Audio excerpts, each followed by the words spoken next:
Welcome to the Paper Machete. So it's my great honor to introduce you to the fabulous Susan Messing.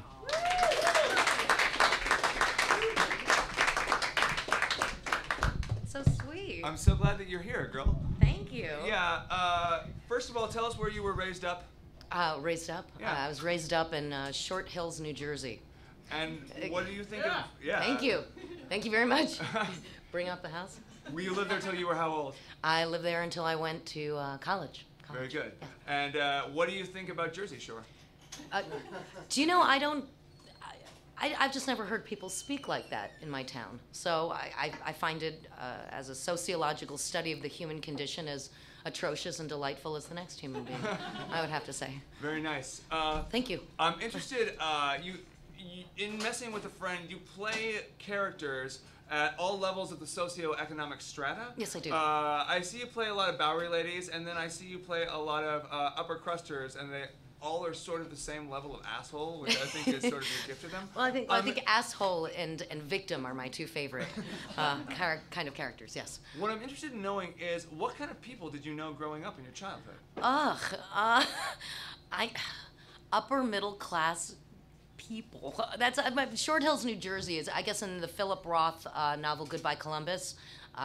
The protagonist dates a girl, Brenda Potamkin, who is a dare I say, a Jewish American princess in Short Hills, New Jersey. But I grew up in a town where Jews. I had behind my house was the Short Hills Country Club, and you couldn't join it if you were Jewish. So tennis balls would land in my yard, and I would throw them back and think to myself, maybe I shouldn't.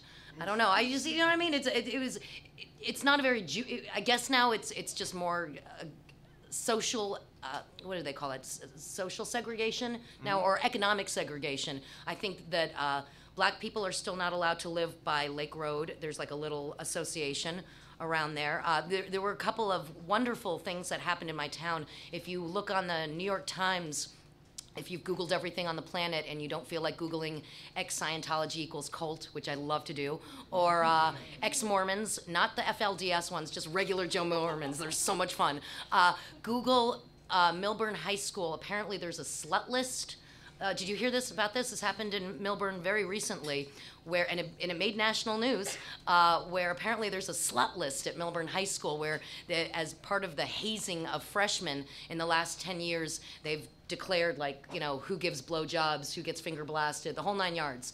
And apparently it's made the kids very upset, some of them, but it's hazing, and the parents don't think it's a problem, but it is. And also the year after I graduated, there was a big SAT scandal that involved my high school as well. Apparently the entire tennis team got to take the SATs on their own in a little room, and they all had the same answers. And then in their yearbook quotes, they had things like, "We got away with it," and then they did. But then they ended up at the University of Colorado at Boulder instead of Brown. So that was their fuck you, and that's what they got in response to that. So that's my town. Very pink and green, waspy town where the girls like take their, they've got those little pocketbooks where you can change the covers.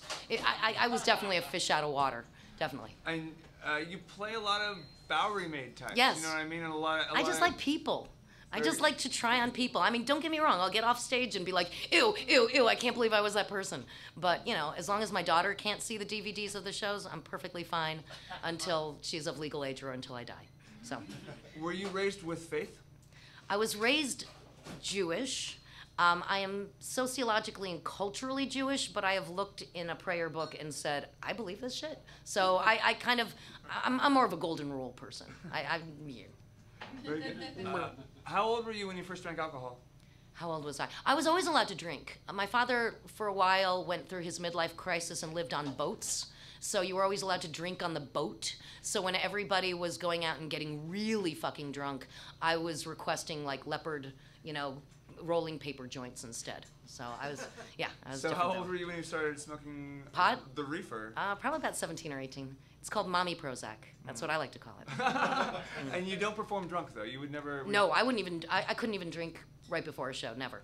And my friends can. My friends are allowed to do whatever the hell they want to get through the day. I was going to ask you, do you find creatively that people who smoke reefer have a different creative process than people who drink? Because I know that both goes on in the scene. Have you noticed creative impacts? As somebody who doesn't drink. Who's going to listen to this interview?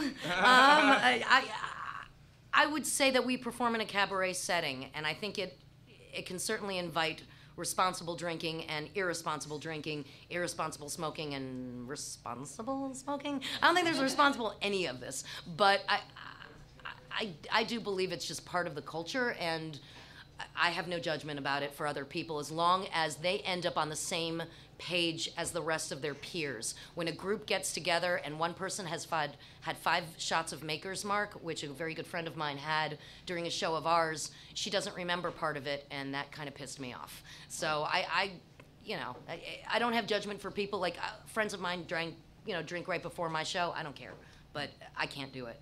My brain is very small. So. How did you decide that you wanted to improvise? I was a horrible actress. I went to Northwestern for theater, and the good thing about the theater department at Northwestern is they can't kick you out if you suck like they can at DePaul or Carnegie Mellon or something like that. So you can call yourself a theater major and be a horrible actress. What they do instead of making you a better actress, or at the time they did, they would say, "Ooh, you sew a great seam. Sew that seam. Good for you." You know, so they pushed that agenda on someone. And then after I graduated, I stumbled onto I.O., which at the time was called Improv Olympic until a series of lawsuits prevented them from using the Olympic name. And I was like, oh my God, you don't have to memorize shit. This is the crap I make up with my friends. This is so exciting, you know? And you can call yourself an artist, you know what I mean? It's great, it's great. So I was very happy. Even now, I did a series of commercials last week where it was so difficult for me to memorize the lines. And my sidekick got to, like, after I'd vomit a chunk of lines, my sidekick would get to say things like, "What she said," you know? And I'd be like, "Oh, I wish I were you." Yeah. You know? Yeah, I mean, I have to say, acting is hard for me. It's a million times easier now that I'm an improviser because it's easier to be in the moment. But I was the kind of actress at college where I'd go into a corner and go, "The tree is green. The tree is green. The tree is green." I wasn't bad. I was horrible. I was mediocre. And were you ever a writer? I am a writer when I write it down. Yeah, sure. But I don't sit in a room like the artist's way and, you know, I don't do any of that stuff. Like, even if you're supposed to write your morning pages, and even if your morning pages are fuck you for 5 pages, you wrote them. No. I could just do that alone in my room and say that, which I sometimes do. Yeah.